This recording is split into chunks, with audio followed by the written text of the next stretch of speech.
Hello, hello. Welcome back to which episode? Sleep Detectives. I was legitimately going to be like, welcome back, Nap Trappers. I mean, you're all Nap Trappers to us, but this is our special Sleep Detectives episode where Beck and I, your most favourite sleep consultants in the whole wide world, answer your baby sleep questions. I saw that Beck and I quickly popped up a box this morning on our socials because we'd totally forgotten. So thank you to everyone who has responded, because otherwise we'd just be chatting to each other for the next 28 minutes. I know, it's been an absolute week. I tell you what, it's been so busy. You and I both have been just swept off our feet. So it's been busy, but it's been amazing, and we're just sort of catching our breath a little bit now. So it's nice to sort of get into the nitty-gritty and answer some of the questions, because we love doing Absolutely. It's a nice way to round out the week, isn't it? Like, I agree. I look forward to down. It. Yeah, have a little natter. Yep. Yeah, we do. We've just been chatting for 45 minutes already. Yes. And we do a little bit of mapping out our weeks and what clients we've got coming up, and get each other's thoughts on certain situations. So it's great. We are quite collaborative, aren't we, when it comes to yes. I'd be lost without you, Beck. Oh, I would be the same. Well, let's get into it. I think this is a great question to kick off with. I have got... I love this question. When do you recommend starting sleep training, i.e. what age? I think that's a great question. Yeah. And actually, I was giving a baby sleep talk yesterday at a mother's group, and this question came up because these babies were 3.5 to 4 months old. I don't know. I kind of have these two. I've got 2.5 answers. Maybe we'll just do a whole episode on this if I keep going. I think there is one definition of sleep training where you can be laying foundations and having a go at popping baby down asleep kind of from the day they're brought home, not in any kind of like exaggerated hardcore way, and never ending up at the point where you need to officially Friday night rip the Band-Aid, sleep train, teach self-settling. And for me, there's a definition of sleep training that if you've just kind of always had a go and you've always been trying to do less of the assistance and working on the self-settling, that you could have sleep trained essentially from day one. And that's kind of how you and I have both done got our babies. Yeah. So even though I can't say, I can say that I've never actively had to sleep train. I have always done it from day one. So in a way I have sleep trained. I think maybe just a conscious effort to create opportunities for independent sleep. Not in a hardcore way that when they're like 3 or 4 weeks old, they're crying themselves off to sleep. Like absolutely not. Gosh, like, no. but it's like, that's not how we roll. But I think it's just presenting opportunities from a really young age, is just kind of makes it a little easier for like they know how to fall asleep in the bassinet or the cot. They know how to fall asleep in different spaces other than the cot in your arms. It could be the rocker or the bouncer just being or the used pram. to being on their back versus on their upright back in the carrier or being held. And sort of just being able to do less. Like if you get your timings right, I always found like that if you watched your clock closely, like I know a lot. For me, it's not tired signs as such. It's clock-based and tired signs from a really young age. And so I think that if you're really mindful of the time, because it's very easy to go from a baby that is just winding down, and then within like 1 or 2 minutes they are absolutely cooked and you cannot get them down, like like, so if you know that your marker at 3 weeks is about 45 minutes, you are watching and you're preempting that and you're not waiting for the tired signs as such. You're sort of going, okay, 45 minutes and we're done. And I think that's really helpful. I know this isn't the exact answer to the question. We'll get to the like more active sleep training. We'll actually answer the question. Yeah. But please wait while we indulge ourselves in this. Is that the clock is incredibly important and useful, because if you end up having a beautiful baby like my second, I stared at him to watch for tired signs. My daughter had very clear ones. I've talked about this before, the glazed donut where she'd go all Krispy Kreme in her eyes. I'd be like, swaddle, white noise, down, and she just nailed the brief. I Yeah. stared at my second. I literally remember being like, I'm going home now from the park because I need to watch this baby and try and figure him out. Non-existent. Yeah, right. Non-existent for weeks. He just had this, or it was so subtle. It was, I couldn't tell. I could not tell. And I meant to be able to tell. Of all the people, with all the babies, I was meant to know. And so what I ended up having to be like, no, I know he can't do a Yeah. 3-hour wake window despite him suggesting otherwise at 3 weeks. I'm going to be the parent here and I'm going to put this baby to Yeah. sleep because he was happy to just literally kick on. Because, yes, so it is this hybrid, but if you are listening to be like, yeah, that's all well and good, my baby doesn't have really overt and obvious tired signs, I hear you, I see you, I was you. Yeah. You need to then work more so to the clock using an average age-appropriate wake window and actively put them to sleep. You decide time for Yeah. sleep now, 3-week-old Yeah. baby, because some just don't want to indicate. In terms of more active sleep training, I guess, for want of a better description, really deciding, okay, we're going to make a bit of a project of this and work on independent sleep skills. I will definitely do this usually from 4 months of age, even more so from 5 to 6, once we've got some solids usually in the mix and we know just developmentally babies have greater skills at consolidating sleep skills. The reason I used to be very nervous, like when I started this 8 years ago, I was always hesitant about working with 4-month-old babies. But I think primarily when I look back, it was because often expectations are unrealistic. Yeah. That some parents think if I sleep train, we're going to drop all night, I don't have to get up in the night and do night feeds. They'll take 3 2-hour naps. And I'll take 4 45-minute naps and we're going to keep Yeah. 2 feeds. And if baby happens to sleep through one, fantastic, we can go with the flow. But I think sometimes there is really unrealistic expectations.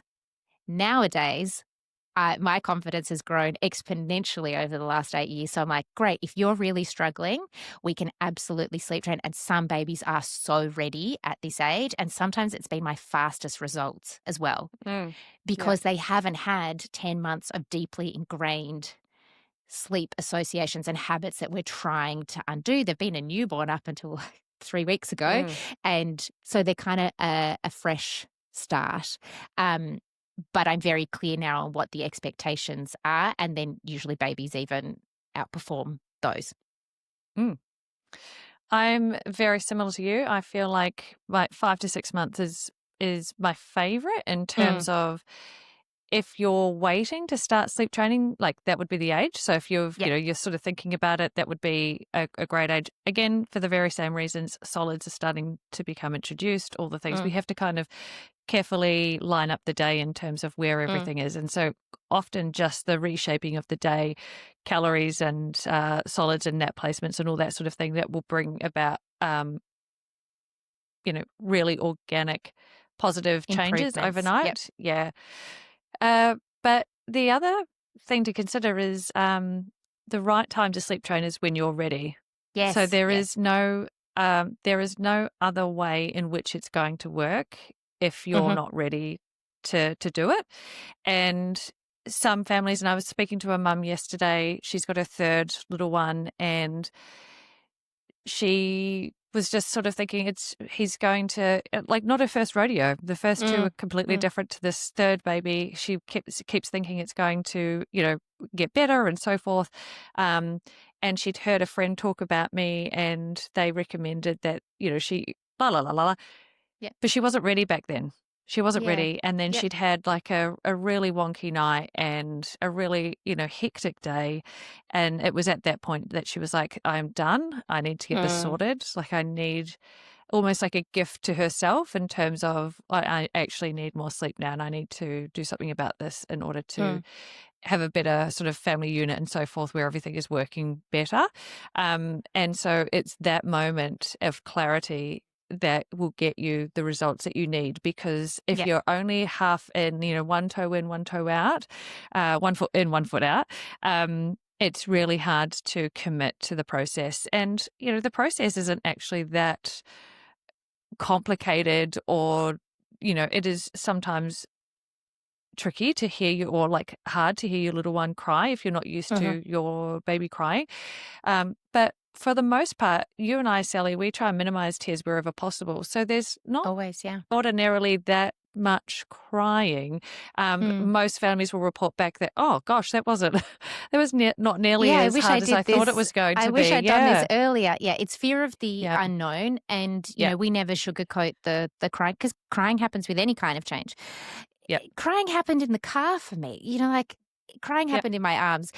My big focus is, can we make this productive at least, and it Yes. to be Yeah. very short lived, and to be able to see the genuine progress as we Mm. head towards your goals. Even similar to you, I was chatting with a mum yesterday who is now onto her second baby, and asked this exact question, like, when can we? Because with their first, they got to 14 months, and her words were, one night I felt like I was going to die if I had to keep doing whatever they Oh. were doing.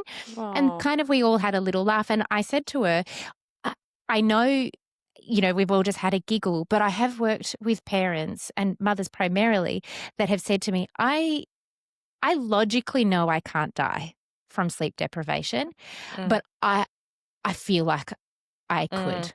I feel that Yeah. shocking, but also I feel unsafe driving. I've had Yeah. mothers that have noticed that they've nodded off in the car. And there are studies that correlate sleep deprivation in mothers with drunk driving. I'm not saying that to fearmonger, but there is, Mm. you can feel that extreme struggle. And so at 14 months, and over the course of 1 week, particularly just the first night, and then they have never, ever looked back. Yeah. And so whether it's at 4 months, whether it's at 14 months, there is no right time. It's when you get to the point of, this is unsustainable, I need to make active change. And sometimes I actually find when I work with families that have, not that I ever want a family to feel like they've hit rock bottom, but it's the only way is up from there. Oh, yeah. Yeah, It's that's right. your life will be transformed. The other Mm. thing that we can briefly touch on is actually, before we even get to the sleep training, which is really, the form of formalized work, is sleep shaping. So it's Mm. not that you have to wait until 4, 5, 6 months and just struggle, struggle, struggle, struggle. You can start sleep shaping. And what I mean by that is kind of what we touched on, that you can be offering these moments of opportunities, but working on sleep hygiene, Mm. getting the correct swaddle for your younger baby. Is the room set up from 8 weeks in a 9 to 10 out of 10 dark room to encourage your baby's naturally developing circadian rhythm and body clock? Are Mm. feeds established, or understandably, it's very easy to get into a snacky cycle during the day and overnight? Is there reflux that needs to be medically resolved? Oral ties? It's about, have you got a bedtime routine? Mm. We've got a whole episode on the science behind the bedtime routine, which you can start from very early on. I've got photos of us reading Harry Potter to my daughter when she's weeks old. Definitely not taking it in. I'm Does still she yet love to it? hear, yeah, which if she's a Gryffindor or not. But you can start all of these things, wake windows, as you mentioned, all of that, and start having a go with different techniques. Pick up, put down, shush, pat. You just move sort of through the hierarchy of soothing and shape sleep, shape the day, shape your feeds. And then if you need to sort of turn it up a notch when you get to 4, 5, 6 months onwards, or whenever, bang, you're on. We have these like phone consultations, Sally and I, which I think a lot of families find really helpful in terms Mm. of having maybe they're not necessarily ready for sleep training as such, but they would like an assessment of their logs. Yes. Look at, they want us to have a little look at what's going on, and if there's any tweaks or Mm. modifications we would make to their daily schedule, and, our recommendations for how they move forward without sleep training. And those are really Mm. popular. Like that's a really Yeah. great way to sort of, if you're not ready for the sleep training side of things, but you just want to improve and shape your day and optimize, Mm. they're a great option for families. Mm. Really great option. I do a lot of those for 11 to 12-week-old babies. It's Mm. usually those are the ages in my inbox because sort of the novelty of the the newborn sleep deprivation has worn off. You are starting to want to get some rhythm and routine to your day, and Mm. you want to kind of future proof as well. Like, where is this going? How do I get to 4 months and 5 months? And whether or not you end up needing to or wanting to formally sleep train. And I also am just the biggest believer that sleep support in any form should be available at any stage. It shouldn't be, or just hang in there until 5 months, because that can feel like a really long time if you are struggling now. So what I would say is that if you are just looking for support, an audit, a sounding board, like sometimes we will make a suggestion about a different swaddle, and that's the game changer. Yeah. Yeah. And so and then we tell you which naps you can do out on the walk, so you don't have to feel like you're chained to the cot. So yeah, I am just the biggest believer that better sleep and feeling supported should be available at any age. Wow, that was a 16-minute answer to one sleep Wow. detective Was it question. 16 It's a good minutes? question. It is a great Something like question. that. And I think we were very thorough in our answer. So Yeah. You're welcome. You got a mini episode all in that. Okay, I think you've got another question. Have you got another question? I do. This one's going to require a little bit of like calculations, so we'll Okay. get into it. Sophie asks, 1-year-old and 9 p.m. flight to Europe, best day schedule to follow for the 9 p.m. flight. So what I'm assuming is she just wants to know how she manages her day in terms of getting onto To that get plane to at the 9 o'clock. airport. Yeah. Yeah. And did you say a I'm 1-year-old? 1. Yeah. So I'm just going to go First with of the all, I'm idea really that they're, jealous. yeah, I know, like everyone's going Can to we Europe. come too? I go to Europe. Like I just, yeah. Nap Anyway, trap tour? but yeah, maybe we're, yeah, maybe we should Sorry, Australia. plan We're going straight to Europe. that. See you over there. Tax write-off. There's a couple of ways to do this. Honestly, there's so many ways to do this. And I would, being a 9 p.m. flight, I would probably just do your normal naps in through the day. And then when you get to the airport, I'm going to assume like 9 p.m. flight, you're probably going through customs by 7 o'clock. You're probably in the departures by just after 7. Yep. I'm just going to think maybe once you get into the departures that you offer your milk feed and then they have like a 10 or 15 minute snooze just to sort of refresh. And then once you're on the plane, that would be a case of then, getting them sorted, getting them organized into the sleeping bag, do a little bit of prep and then offer the remainder of the feed or, however you want to roll and just get them off to sleep for their actual bedtime then. That's the best laid plan. Like for me, there may not be a little tiny snooze. Like they might just refuse. And then I can also see that playing out. And having traveled overseas with young children, semi-recently, I think, I've been surprised at how my plans have gone out the window and that they have just kicked on because it's usually bright, it's noisy, and there's a lot of sort of unexpected moments where you're like, I got to get them out of the pram, collapse the yo-yo, put it through security or take them. They've just fallen asleep in the carrier. I got, pulled aside for the pat down. You're like, no, that was my 15-minute. Or if you're in the Qantas lounge and then all of a sudden the announcement but I think, if you can have some sort of bridge to the 9 p.m., that would be bridging nap. That would be the holy grail. I just am the biggest believer. You just got to have a go and see what happens. And look, you'll probably then need to do another milk feed or, if a breastfeeding mother's listening, I would have then popped a baby back on the breast as we took off to try and be like, we're going to restart that whole bedtime routine. And yeah. I mean, and just while Not we're very talking about helpful it, of maybe me. I'm thinking also that, like, if I was really thinking about this, I would maybe even split the naps slightly differently. So instead of doing like the transition of the 30 minutes and the 2 hours, I would maybe do 10 to 11 for nap one, and then Mhm. maybe like 2:30 And to then I do a 3:30 or later. 4 o'clock, and then Yep. bedtime would be later. And perhaps that would work better, Mm, because then you're not having to try and factor in a little mini snooze at the airport that then might mm, take so much sleep pressure out of the equation that they don't fall asleep until yep. midnight or something like that. So Oh, I would, yeah. in hindsight, I would probably just do the nap slightly differently through the day. Makes I nap two also slightly think later. we don't know what kind of sleeper this little one Mm, is. Some are just so beautifully and easily driven by their internal body clock that come 7:30, they're happy to just fall asleep in your mm, lap, over your shoulder, in the pram, and they need mm. very little assistance in doing so.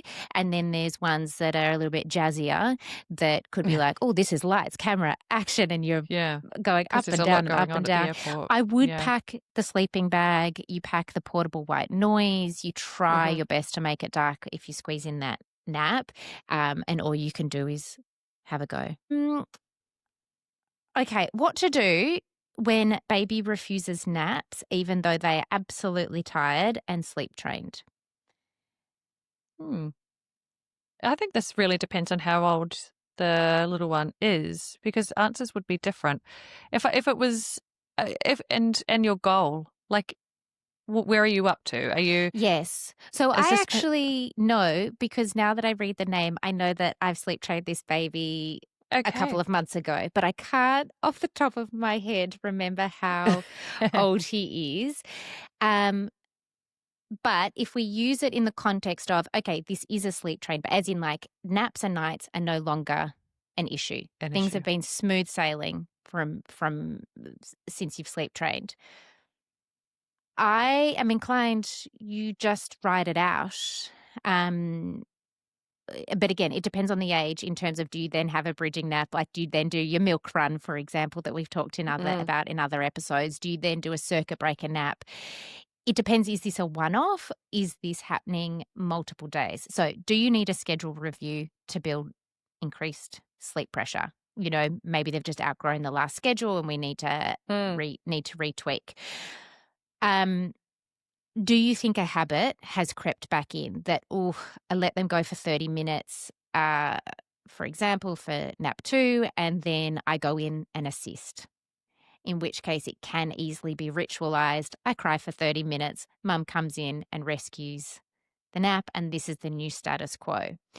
Um, I'm trying to think of what I would do because I've definitely had days with my own babies where I'm like, whoa, what is happening here? Like, Mm. this Yeah. nap is apparently a no go for absolutely no obvious reason. And I have probably worked more to cot time. So I'd be like, okay, we're aiming for a 12:30 till 2 nap, let's say. I'll call it a day at 1:30 and just see. And usually by that time, uh, mine would have gone back to I feel like I'm gonna sound like a hard ass saying this, but I would usually be like, "I think I need to outlast you here so that this doesn't become a pattern."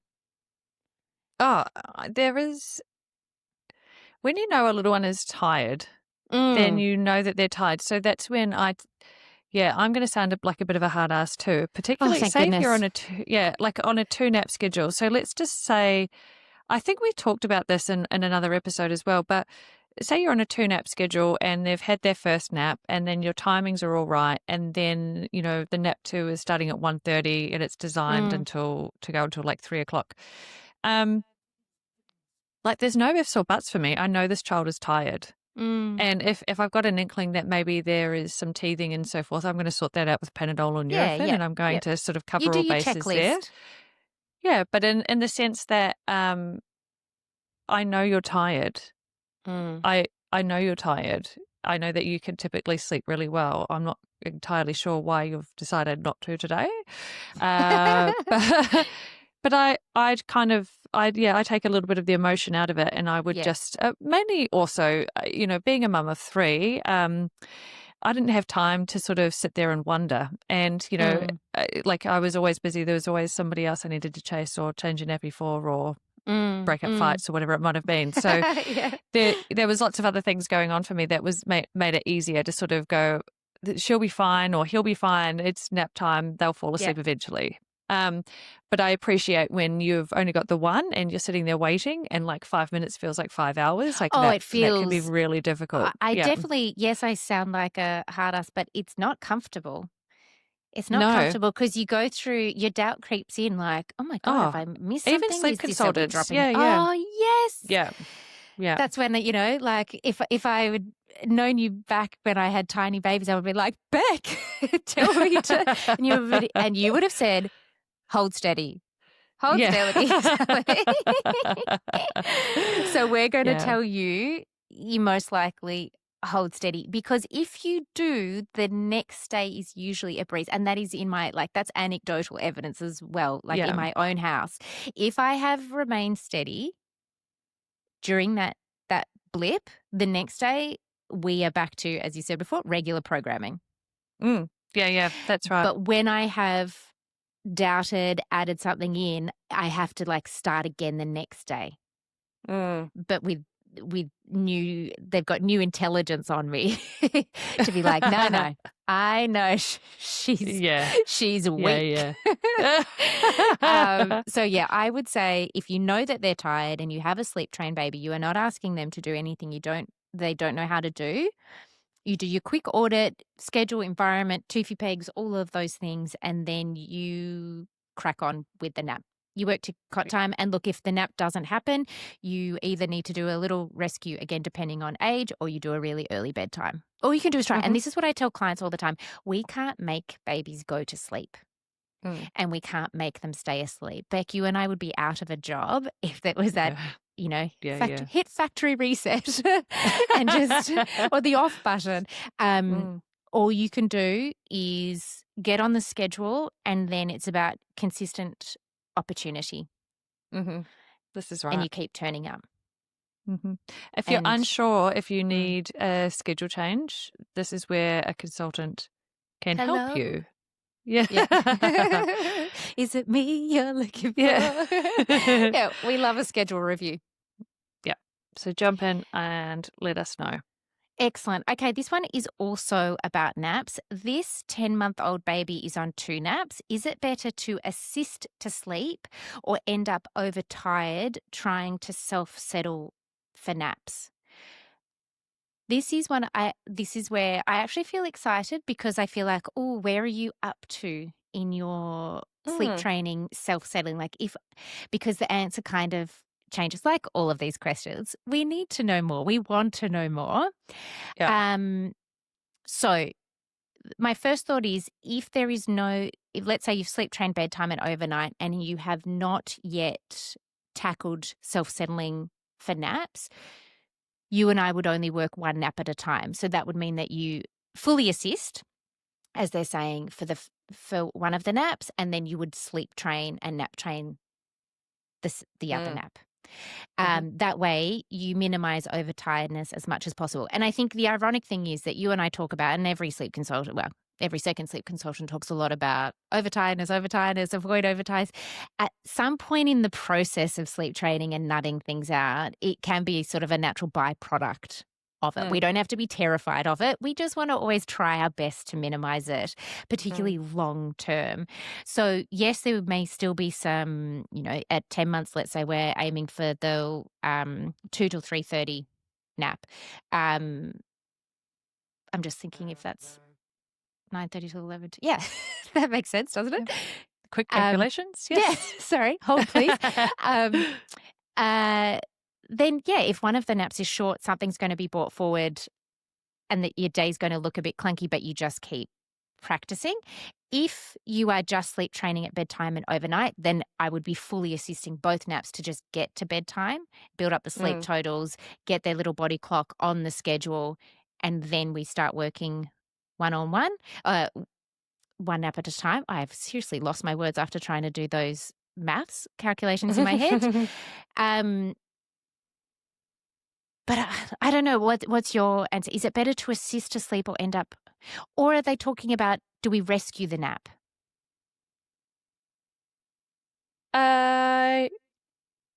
Clients and, maybe listeners might have heard me before saying it's better to achieve the nap than to force a self-settle if we are working on nights and, and so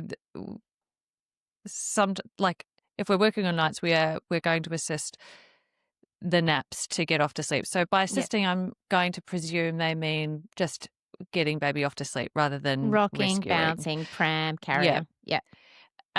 So if we're working on nights, then yes, we're assisting until we get to a point where they're used to the sleep training technique, and then we can implement it for the naps. There are so many different ways that we would actually do this, and I think that this is why it can be a little confusing to answer, because there are times when we will allow a settling opportunity to go for, say, 15, 20 minutes, and then we would rescue it and keep the naps in check.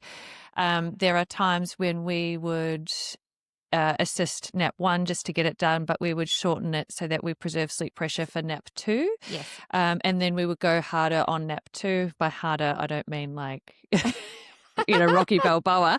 I mean, like, we create a lot more opportunity for the nap to be successful by creating sleep pressure and reducing we use that one stimulation as and so forth. Right, we are nap training this one. Yeah, that's right. Yep. And then if that's the case, then we would probably work for until little one goes off to sleep. So we would use that as our, or the let's end just of go the for it. scheduled nap time. That's right.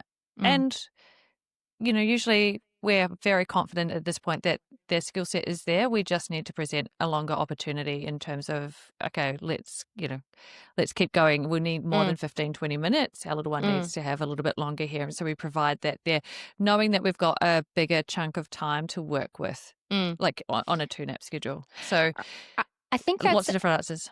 Yeah, I think that's the sort of the crux of the answer to this question is, where are you up to? Because if you're just trying to teach self-settling for naps just straight off the bat, it's usually pretty tricky if the skill set isn't there. And then what ends up happening is you do start to doubt, oh my goodness, if they miss their first nap because I've been trying this, then I'm chasing my tail with an overtired baby for the rest of the day.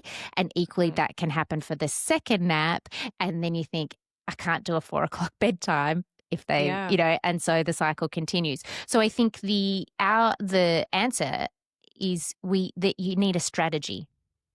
Yeah, that's right. You need a strategy, and it's usually about working one nap at a time, and there are different ways in which to strategize, as Beth just outlined. But for example, I recently worked with a 6-month-old who the first day when we worked on naps, instead of the 45-minute fully assisted nap in the morning that he'd been having while we worked on bedtime and overnight, we capped that at 30 minutes. We used his full wake window to get to nap 2.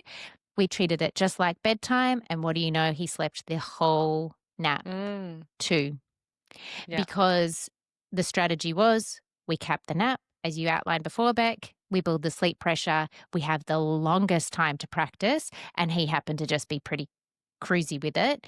But we would have been nap training for the length of it, and then we had nap 3 to rescue the day if needed. So strategy. Yeah. And that's where, naps can be a beast. Naps can feel honestly, so they are tricky. notoriously difficult to achieve. And so that's where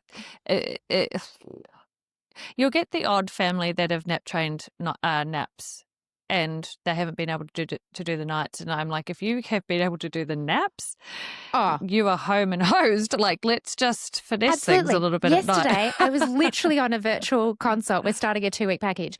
And this baby smashed out a 2-hour nap and then joined the call sort of halfway through. And I was like, mate, if you can do that, I got no problem setting you up for success at bedtime. Like you got no one but to blame but yourself. You just showed us that you could do this. I'm absolutely in agreement. I think if you can do this at nap time, you just don't know Yeah. you have to at bedtime and Yeah. overnight. Yeah, But yeah, honestly, that's right. but the other thing is that naps are often, for a lot of babies and families, 2 steps forward, 1 step back. It is not uncommon for me to work with families where they may crush that nap 2 days in a row. Day 3, shocking, Yeah. clunky, Yeah. backwards, even for a couple of days. And then you just, I mean, I remember talking to another sleep consultant ages ago, and she said that over the years, she thinks, sometimes I think you got to give naps a month. And she didn't ever say Oh, it yeah. in the context of like, it'll never get better until, 4 weeks later. But it was just, you have to keep turning up. It's really tricky. It's the middle of the day. Babies are ever evolving. Yeah. Give it time. Nights, much faster. Naturally, we're Yeah. primed.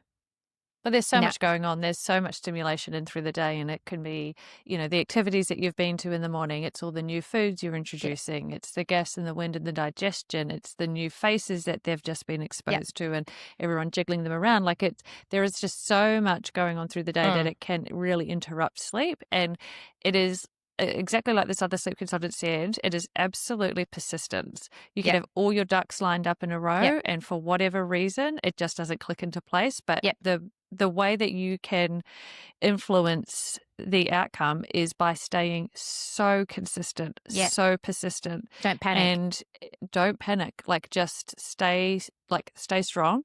And it will all start falling into place. The worst thing to do is to actually start chopping and changing, because the moment you start chopping and changing, the goalposts change, the timings change, the response changes, and then your baby You're is left with like all over the place again. Yeah. There is no predictability in that whatsoever. So you've just got to hold steady. And I think that goes sort of to sleep, goes for sleep in general. We've touched on this before, but the desire to fix that you and I, I can speak for myself. I absolutely have that. Like the irony of a sleep consultant being up at 4 a.m. trying to figure out how to fix something, only to wake up and read in the update, oh, baby slept through. And I'm like, okay, because I was like, do I need to? Like, have I missed something? I can drive myself crazy. But most of the time it is just, we do a quick, I mean, we're going to sound like a broken record here, but it almost is fundamentally this simple. You get on the schedule, you get your feeds, you get your solids, you get your environment, and you just keep going. And some babies, it takes longer. Yeah. And so then, yes, your job is to trust the process, which is really hard. Well, it's just like a new job. Like, when you're going in, you've got no idea, like from a baby's perspective, and like going in as a new employee, and you've got no idea how to perform your job, where the photocopier is. I just imagined a little baby in a onesie with like, hi, my name is, on their little onesie. But it's, a new job gets easier and easier and easier every day that you turn up. And then, you meet your coworker. Like, everything starts to become more familiar. Yeah. You start understanding the processes. It's not as nerve-wracking or awkward, the more you turn up. And this is the same with sleep work. It is just, it becomes easier and more comfortable, I think, as time goes on. So just persist. It's okay. You'll be fine. Persist. It's okay. I think that was the pep talk everyone needed to hear, Beck. Good. All right. Well, I think we're probably out of time, but luckily there's a few more that we can record on another episode. Yeah. Thank you, as always, for sending these in. Like we said at the beginning, we absolutely love doing these and can clearly go deep. We do not need to be having 5. We can do a lot. But no, this is our jam. So thank you so much for sending them through. And on that note, we'll see you on the next episode of Sleep Detectives. See you guys. Bye. Bye.